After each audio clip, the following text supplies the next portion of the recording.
Welcome into the November 16th episode of the Locked On Leafs podcast. I'm Mike DiStefano with Dave Morassutti. Matt Murray wins his first game as a Maple Leaf as Toronto gets revenge on Pittsburgh with a 5-2 win down in Pitt. We'll break it all down. And I think I got a new man crush on the team, Dave. I think I do. Engvall's starting to fade a little bit in my heart, and I got the feels for a new fella on the buds. I'll tell you who that could be also. All that more coming up on today's episode of the Locked On Leafs podcast. You're Locked On Maple Leafs, your daily podcast on the Toronto Maple Leafs. Part of the Locked On Podcast Network, your team every day.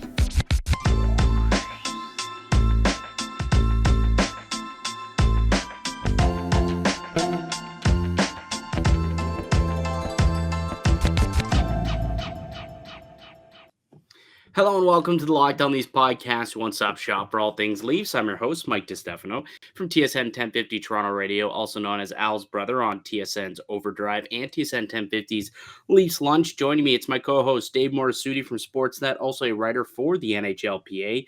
Locked On Leafs is a daily Maple Leaf-centric podcast, so be sure to subscribe for free wherever you get your podcast from. Also, catch us up on YouTube, Locked On Leafs on YouTube. Hit subscribe and get new content delivered to you guys each and every day, Monday through Friday, all Leafs, all the time. And Toronto with a big 5-2 win over the Pittsburgh Penguins. Matt Murray gets his first victory as a Toronto Maple Leaf. A pretty solid performance, I would say, out of what I'm coining him as Mur Daddy Fresh, by the way. That is the name that I would like to refer to Matt Murray as whenever he wins a game. Only when he's winning. When he's injured, he doesn't get the prestigious nickname like Mur Daddy Fresh. But after a night like tonight, we're going to roll with that one. What'd you make of my guy, Mur Daddy Fresh tonight, Dave? Where does your brain just come up with Mur Daddy Fresh? Okay, so the real answer to that is I was at a wedding this summer, and I met a guy. His name was Ryan Crawford or something like that, I think. But they called him Crawdaddy Fresh, and I thought it was the coolest nickname of all time. Literally, Crawdaddy Fresh. So I'm like, I don't know why Mur Daddy Fresh just sounded. It just kind of flew off the tip of my tongue perfectly. So I'm gonna go with it. I think it works when the guy's coming out, getting victories, looking pretty good in his return back into Pittsburgh. I think he deserves a pretty stellar nickname like that, don't you think?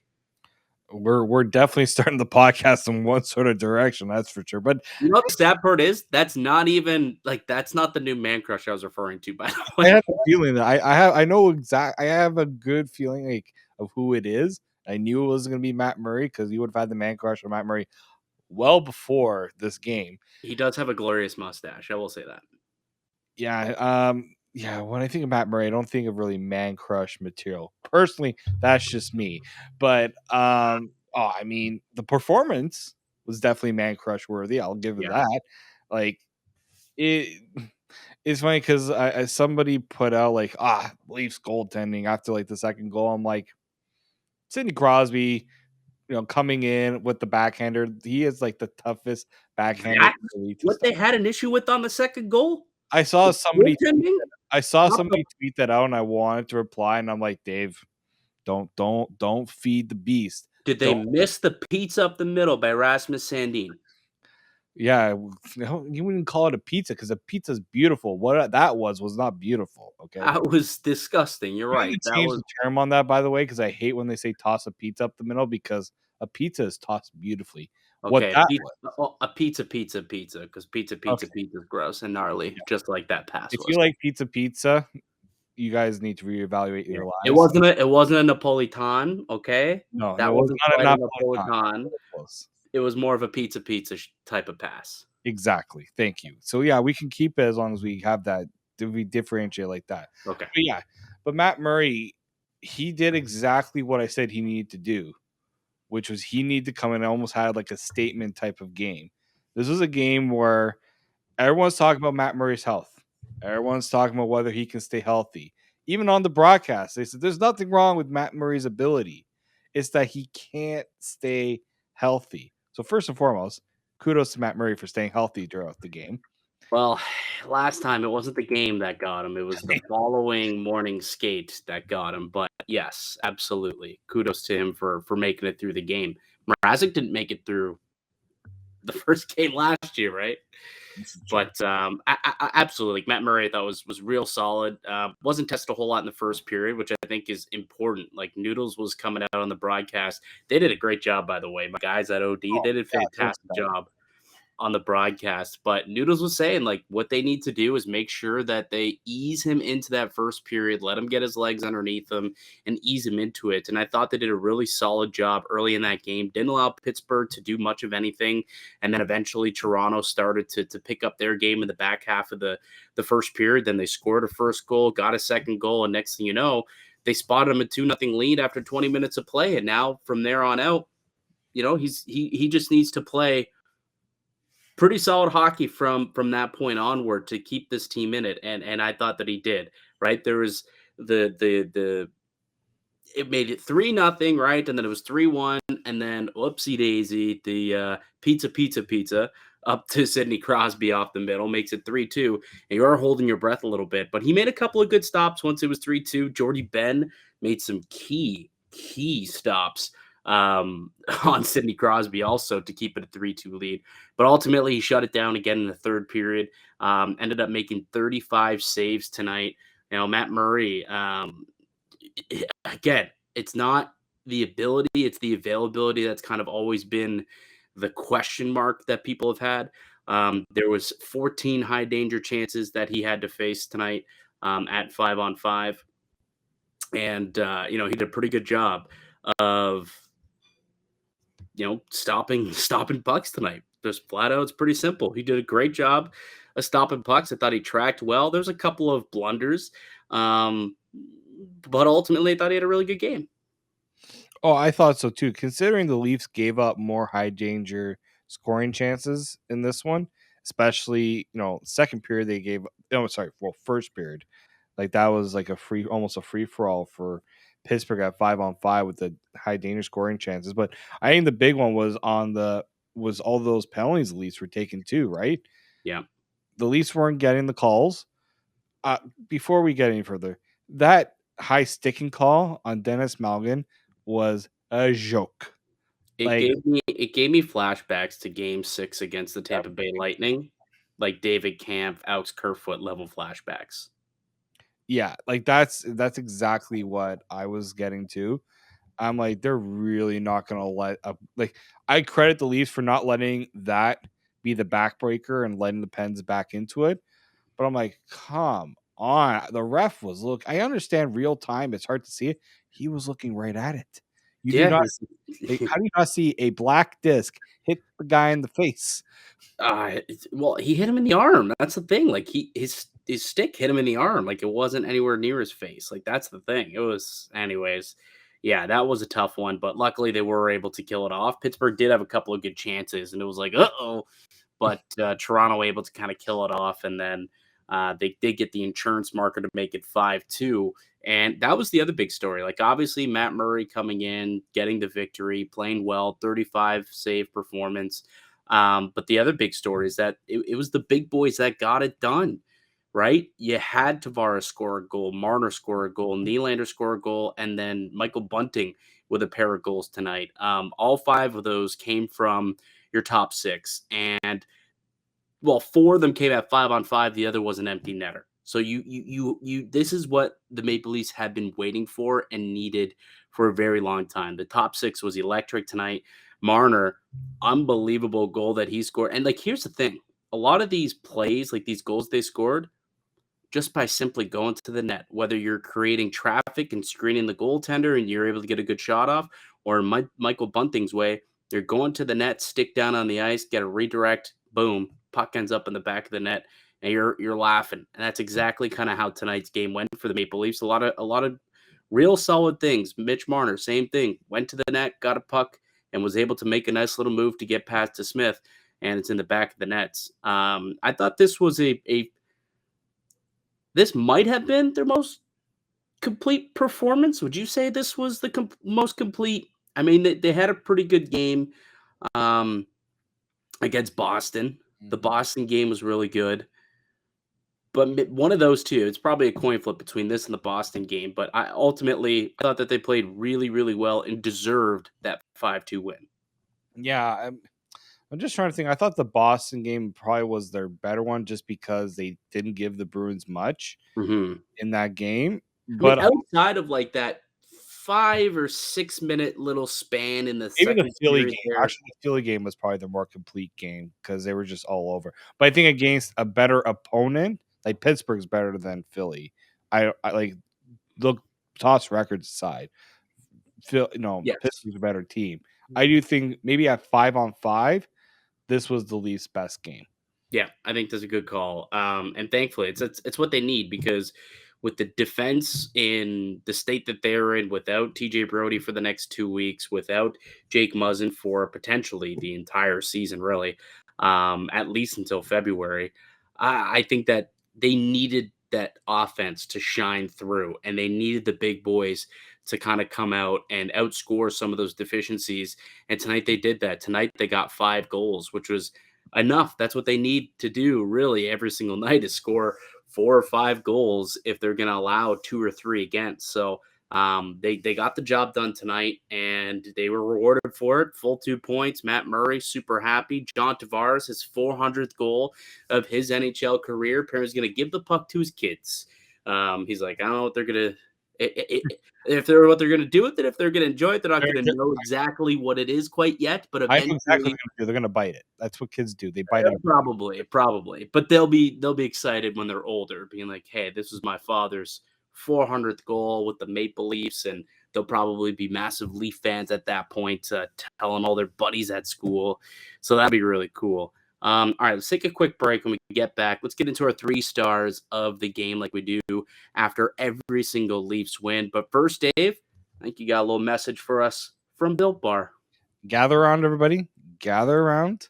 We're gonna take a little pause for a second and talk about Built Bar's new reimagined flavors: cookie dough topper, coconut brownie bar, coconut brownie topper. They also got white chocolate peppermint granola. So it's Bill's take on granola bar. So it's more filling and still insanely tasty, and candy cane brownie puff. Bill puffs are like biting into the universe's most delicious cloud. So for anybody who hasn't tried Built before, I know it's been a little while since we talked about Built bars. They're literally the best tasting protein bars ever built. They're revolutionizing nutrition as we know it with 100% real chocolate, 17 grams of protein, and a shockingly low sugar and calorie count. 130 calories per bar. So just sink your teeth into that first bite and it'll change your life forever. It's changed my life, that's for sure.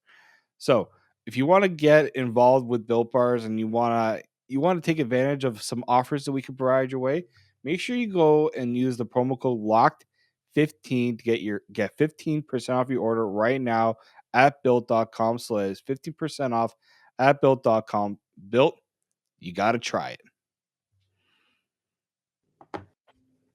All right, welcome back into the Locked On Leafs podcast. I'm Mike DiStefano with Dave Morassutti. We're hosts here at Locked On Leafs. If you haven't yet, and you're first timer here listening to Locked On Leafs, whether you're on YouTube watching this, or you're listening to this via podcast, just know we put out new content daily, Monday through Friday, all Leafs, all the time. Hopefully you enjoy what you're listening to and you like to subscribe to make sure that you get that up-to-date Leafs content directly to you. Again, whether it's online on YouTube or on your phone, wherever you get your podcast from, just make sure you are subscribed to Locked On Leafs to get that that daily Leafs fix. But as we do after every single Maple Leafs win, we go through our 3 stars of the game, Dave. So why don't we start with the 3rd star from tonight's Leafs 5-2 win over the Pittsburgh Penguins? Yeah, it's kind of a hard one to. There's so many good players. I gotta go Michael Bunting as my 3rd star. We've been waiting a while for Michael Bunting to get. I think it's 10 games since he's scored, and the last time he scored was in Winnipeg. He had 2 tonight, and he's doing it the way Michael Bunting needs to do it. Go to the net, buddy. Go to the net. Good things happen. Austin Matthews will find you. Well, right now Mitch Marner's not there with him, but Mitch Marner will find him if that line gets reunited. Hey, Willie will find you. Willie can make And some Willie good will nice find you little too. slap passes on net. Like this, it's been a while since we've seen both top two, like both the top two lines, have a performance like that at 5-on-5. Actually, And Willie had the primary on the first goal from Bunting. oh, right, that's right. I think more about the Matthews, like the goal, like 11 seconds into the period where he just outworks. Like, I don't know what Pittsburgh was trying to do there. Like, you didn't have the puck, and yet somehow, like, two on one. Okay, thanks. Oh, true. Hold on a second. Why does the score app have it Nylander and Matthews? Has Nylander as I the think primary? Nylander poked the puck forward, Matthews got it or something like that, Yeah, and but then Nylander is the primary scorer. That's incorrect because like Matthews, he almost like passed. a quarterback with a safety. It seemed like he held and made Casey DeSmith Yeah. commit to playing Matthews, and then nice little slides it over to Bunting, who had a pretty wide open cage at that point once DeSmith committed to Matthews. Just a real solid play, but to your point, 11 seconds in, it was somewhat disintegrated by Raquel scoring like 34 seconds later, basically. But to your point, yeah, great start to that second period. And Michael Bunting, go to the net with your stick on the ice. Good things will happen. Yeah, exactly. And Michael Bunting is not going to be scoring all of his goals from 20 feet out. That's not what Michael Bunting. That's not how. I don't. I know you have more of the stats, but if we looked at his stats from last year, pretty sure most of his goals came within Well, 10 they're feet. right. They're right there. I Yeah. mean, they're all right in front of the net. Like whether it's a deflection or it's a rebound goal or a redirect. Yeah, they're all right there within the slot. Like he's not one who's going to wire one from the top of the circle coming down on a face off. Like he's not Jason Spezza. Like he knows his role and how he's going to score. Did a great job at last year and wound up with 2 goals tonight. I mean, both goals, like even the one Pontus Holmberg, like that was basically a slap pass. His stick was on the ice and it redirects into the back of the net, right? So, and congrats, by the way, to Holmberg, first NHL point in his career on that play. But yeah, Michael Bunting certainly deserving of one of our 3 stars.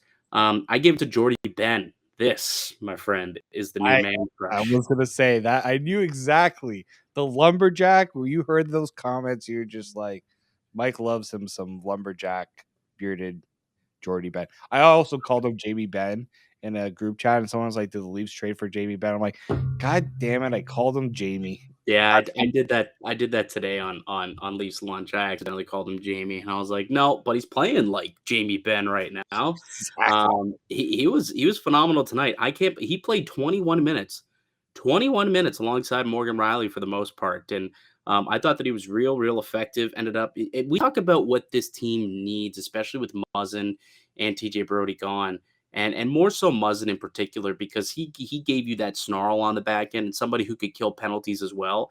And Jordy Ben is somebody who I didn't really anticipate being as impactful as he's been the last couple of games he's been playing for the Maple Leafs, but he truly has been. Like he was great. He got the belt from the team as like the game's MVP in Vancouver, scored the game-winning goal. And then tonight, 21 minutes, 6 hits, 5 blocks, and a couple of real solid stick plays that to me is probably the difference in this game. Like if Sidney Crosby scores on those on that backdoor feed where Jordy Ben just made a great stick play to not allow that goal, that's a 3-3 hockey game. Who knows where it goes from there? But by keeping it to 3-2, they're able to then get another goal extended to 4-2 by the end of the period. Then they could kind of lock it down defensively and they get a 5-2 empty netter, and that's the game. But if that's 3-3, things are way different.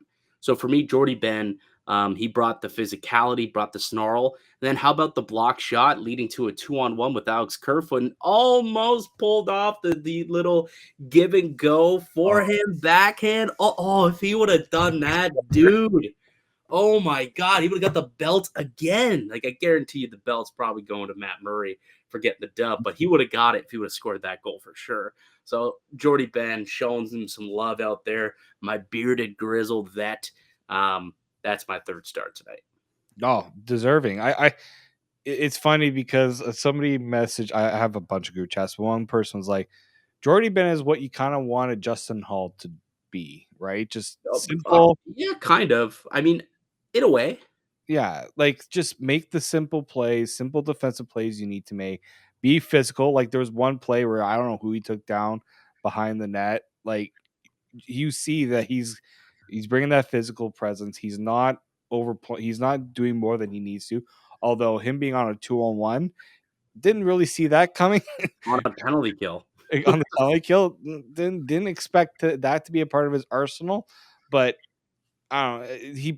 He's bringing that different element. I said that the Leafs are going to need with Jake Muzzin and TJ Brody out because you got Sandine, Liljegren, and even kind of Riley doing. They're kind of the same, made of the same kind of characteristics as defensemen. You needed something different, and that's what Jordy Ben brings. He's more close to like the Mark Giordano. Mark Giordano obviously being a little bit of a higher caliber defenseman, but I feel that's why I'm liking what Jordy Ben is bringing. And I didn't hate the signing in the first place because I'm like, this could be a low key good addition if you just play him when you need, if someone needs a breather or if Depth injury piece, great happens. depth piece. And if it turns out to be more than that, gravy. The guy's making league men. Exactly. And he doesn't have to do much. He gave you 21 minutes tonight, had 6 hits and 5 block shots, and literally stopped a goal from going into your net, the game-tying goal. Just that alone was well worth the contract, his performance the last 2 nights. So, again, I don't want to get ahead of myself because he is, 35 years old, and he is a guy who hasn't really carved out a regular NHL role in the last couple of seasons. He's been on the decline, but who knows? Maybe there's a little something left. Maybe he's found the fountain of youth in the way that Eric Stahl did at 35, 36 years old. We'll see what happens with Jordy Ben, but for now, we're going to ride the high. We're going to ride the wave, and I love this man. I absolutely love him, Dave. All right, who's your second star? Second star is Matt Murray. I mean, I also have Matt Murray as my second star. So yeah, this is what they brought him in to do. He did. We talked a lot about what he did right in the first segment there, but it's a confidence builder after not a great effort against Montreal on opening night. This could, and it's not going to get any easier, unfortunately, when you look at what the Leaf schedule is coming up. So they're going to need Matt Murray to really step it up. I think the defense will also. Maybe they'll feel a little at ease with Matt Murray in the net if he can stay at this form. It means a lot when you get a goaltending performance like that. I know there's going to be the talk about whether the Leafs need to add a goaltender. Let's let the goaltenders determine that. I'm not ready to have those conversations right now. Like, if Matt Murray is able to stay healthy, let the goaltenders determine what their play. And I think right now, whether Samsonov or Murray, I remain confident in this goaltending. I know the health is going to be a concern, but their play doesn't give me much concern right now. Yeah, I mean, they do say availability is the best ability, and they have not been available for, Matt Murray literally bookending the first game of the season, and tonight he has not been available for any of those games. But the 2 games, well, I guess tonight's game that he came in and played, he did play well, 946 save percentage, a 1.37 goals saved above expected, and helped the team lock it down, pick up a crucial 2 points to a Pittsburgh team that beat them a couple of nights ago in their own barn. So he was also my second star. So move to the first star. And look, I cheat. I couldn't decide. Too, by the way, dude, I couldn't decide. I was like, who do I give the top spot to? Do I give it to Mitch Marner? Do I give it to John Tavares? Do I give it to Michael Bunting? I couldn't decide. So how about the top 6, dude? The top 6 getting all 5 goals for this team. And the reason why is because going into it, that was one of our keys, was the big boys got to get going. I don't care who's on the blue line. I don't care who's in net. This team isn't going to win anyways unless they're getting that contribution from the big 4, the core 4. And you could throw in Michael Bunting in there as well. And all 5 goals came from those guys. And they were really nice goals, beautiful goals that were scored tonight. And I think that, and they were scored in the right way, right? In tight, and Mitch Marner scored in tight, Bunting a couple of greasy ones, and then you had the one from out deep, but it was Marner who was screening the goaltender on the Tavares goal. Yeah. So They were scoring at an elite level at a great pace, and I thought that they were electric tonight, start to finish. So I just had to give it to the top six because I couldn't single anybody out because they all played pretty darn well. See, I was going to say that I was going to cheat by picking the Tavares line, and you're just like, no, I'm just going to pick 6 players instead of 3. So thank you for that one. Make me not feel as bad about cheating. But yeah, we put no parameters on these. we said 3 stars. We didn't say 3 star players or however you want to put it. So I that's fair. That's fair. I just think, like, first off, Tavares getting his 400th goal, the career milestone. I know he wasn't. They were talking. I don't know if it was a joke when they were saying he was so excited when he was talking to Mark Masters during the break. But I mean, seeing eye shot, he knew DeSmith was looking one way, so he took the time he needed. He didn't rush the shot, which Leeds have been guilty of quite a bit. And I like Mitch Marner with Tavares. They just seem to click instantly. I like it. I don't mind that if this continues a little bit longer because you're not going to get any easy matchups and you're going to have to spread things around, and it makes all the other lines that much more deadly. I want to give a special shout out though. Pontus Holmberg. I think it was David Alter that tweeted this out. In both games that he's been in the lineup, the Leafs have won 5-2. It's the only games this year that the Leafs have scored 5 goals in those 2 games. So, Pontus Holmberg, offensive catalyst, a fixture in this offense. It's funny you say that. I mean, that means absolutely nothing to me, to be completely honest with you. It's zero to me too. I'm just outside of. I know you're just saying, but outside of the bunting goal that he technically assisted because it was in the middle of a line change and he came on for William Nylander. I didn't really see much from that bottom 6. Like, that third line, honestly, did nothing for me throughout the night. That fourth line, not a whole lot. They were okay, but not a whole lot from that fourth line again. So I think that's why it was even more imperative and why the top 6 stood out to me a little bit more, just because they were getting a lot more production and they were getting a lot more chances and looked a lot more dangerous than the guys in the bottom 6. But all in all, pretty solid game at the Maple Leafs, right? Good 5-2 victory, picking up 2 points, closing-ish the gap between them and the Boston Bruins for first in the Atlantic. I mean, not really, because all Boston does is win. Did they win again tonight? Pretty sure they played tonight, right? The Bruins. Oh, they did not play tonight, actually. The Bruins did not play tonight. No, the Devils didn't play tonight. The Devils did. They beat Montreal 5-1. Shout out to Devils. Shout out to Trey Matthews from Locked On Devils. Go check out his show if you want to hear about the hottest team in the Eastern Conference in the New Jersey Devils, who've won 10 games in a row, which is insane. Like, if the Toronto Maple Leafs were to win 10 games in a row this season, imagine how obnoxious we would get on this show. We'd be so obnoxious. We honestly would be. We totally would. All right, why don't we take one more quick break?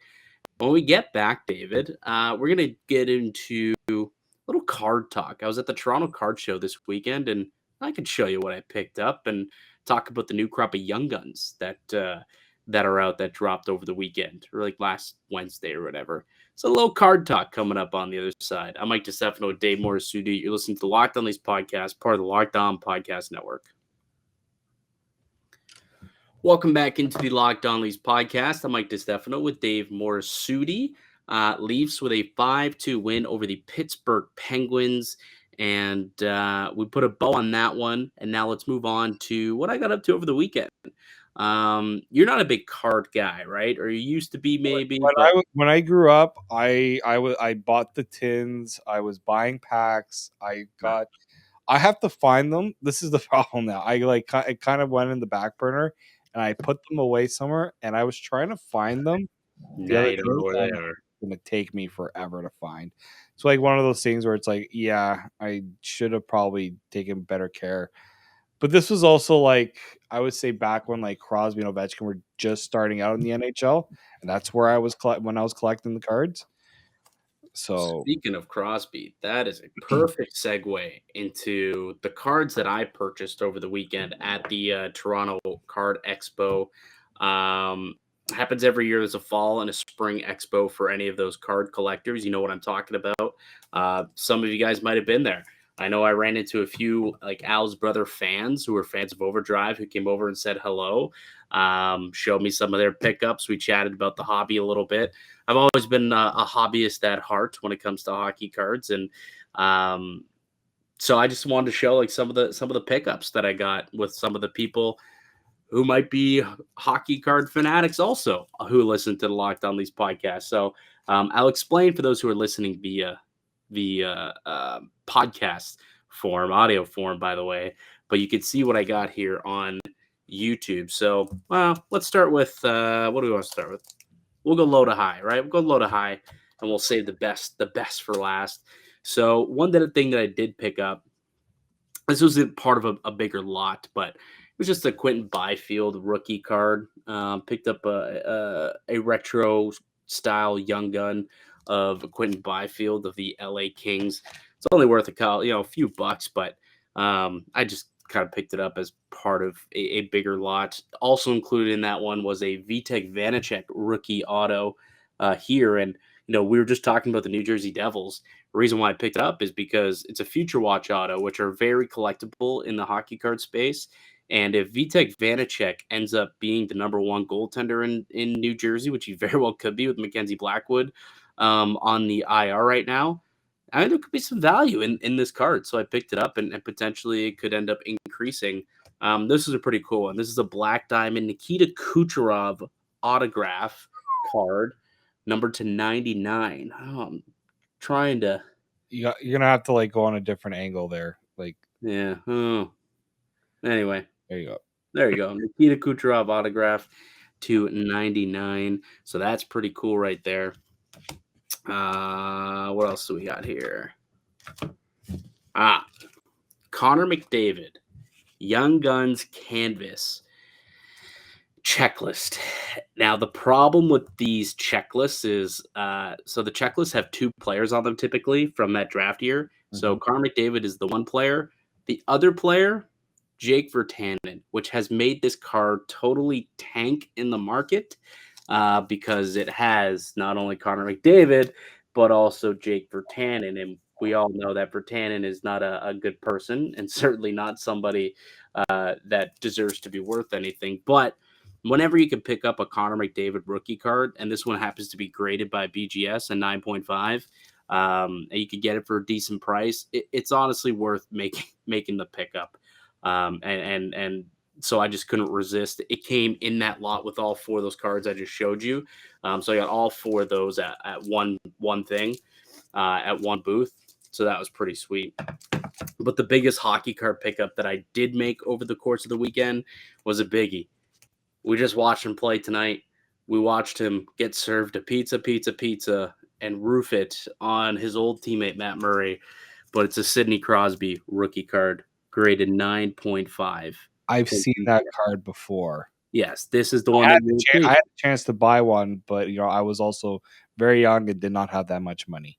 Yeah, well, it was way cheaper back then than it is now, I'll tell you that. But for those who do collect, this is one of the holy grails of the modern day hockey collecting. It's like the Gretzky rookie, the Bobby Orr, the Mario Lemieux, and then it goes probably the Crosby, and then you've got into the McDavids and the Matthews and all that. But this was the card that got me into the hobby. I was trying to chase this when I was a child. I opened up a lot of packs. I couldn't afford to buy boxes like I do nowadays. But this was what I chased. I did not ever find one. I did buy one. It was just a 9 before, but I found one for a really good price at 9.5. That's great. It is, and it has 2 10s on it as the subgrades. It's got 2 10s, a 9.5, and a 9 as the subgrades. And for anyone who is into card collecting, you'll know that that's pretty good to find a Crosby Young Gun with 2 10s on the grading scale with BGS. And so I got that at a really good price, under market value. So I had to pull the trigger on that one. And then I got a basketball card from from somebody else. Kobe Bryant rookie card, also PSA 9, little metal Fleer Kobe Bryant card that I got, which I thought was pretty neat. And I got a couple of Pokemon cards as well, just something that I picked up because they were kind of cool looking. I got them at a decent price. Now I've kind of somewhat recently got back into Pokemon a little bit, but the main pickup though was the Sidney Crosby rookie card right here. It is a beautiful, beautiful card, and you know, the pride and joy now of my collection. I paid a lot of money for it, but it was worth it for the smile that I put on my face. I'll say that, pal. Yeah. I'm now really regretting that opportunity I missed when I was like, man, what year was that card? So that was in 2005, 2006. We were like 11, 12 years old when that card came out. So I can't beat myself up too much. I blame my parents. Yeah. Not spoiling me. It's if you wanted to buy it today, raw, not even graded, but raw, the price that it would have cost back then, I think it was like a $300-ish card back when it came out. If you want to buy it raw now, it's probably like $1,200-ish raw, 12 to 15. So yeah, you probably did screw up. That's a 4 to 5 times. I don't think my parents understood back then that hockey card collecting was that much of a great investment. No one did. It's like Pokemon cards. No one knew Pokemon cards back then. The amount of Pokemon, I threw out my Pokemon cards. I think my mom did, to be honest. But like I had a whole bunch of like old school holographic Pokemon cards, which back in the summer of 2020 and 2021, that stuff exploded in value and was worth thousands of dollars. It was insane what people were paying for like 90s and early 2000s Pokemon cards. And I had them all just chilling, and they were tossed out, and nobody knew that they would be worth thousands of dollars years down the road. But anyways, yeah, so that was the stuff that I picked up at the card show. It was a lot of fun. I recommend if anyone does like cards, I do have an Instagram where I post all that stuff, Canadian Card Collecting. You can go check it out there. But also, the next show will be in springtime. Go check it out. It's a lot of fun. Lots of fun. Maybe I'll have to join you. Yeah, you should. You should. Well, the new crop of rookie cards came out last week too, Series 1. So let's like Matty Berniers, Marco Rossi, Matt Boldy are all in that set. Really, really solid set, actually. I did open up a couple boxes, and I did pull most of the good cards. I got a Matt Berniers, I got a Rossi, a Boldy. The only like stud I think that I'm missing, I got a Jack Quinn, Owen Power. I do need to still pull an Owen Power. Outside of that, I got most of the main guys from this year's set. All right, let's leave it there, pal. Good chat, lots of fun. Good Leafs victory, great Leafs victory, and I got a new man crush, David. It was a great Tuesday. It was a great Tuesday. I'm happy for Michael. Great Tuesday for Mike. Thank you so much, buddy. Thank you so much. Hopefully, Leafs Nation also excited about that victory. That'll do it for us here today on the podcast. I'd like to thank you all for listening and supporting the show. You can subscribe to the Locked On Leafs podcast on all podcasting platforms and receive daily Leafs content. Follow myself on Twitter at Mickey_Canuck. Follow Dave at D_Morassutti. And follow the show at Locked On Leafs. Leave a like, a comment on YouTube as well. If you could, let us know down below your thoughts on tonight's game. Yeah, we'll be back with another episode tomorrow. But until then, keep it locked right here on Locked On Leafs.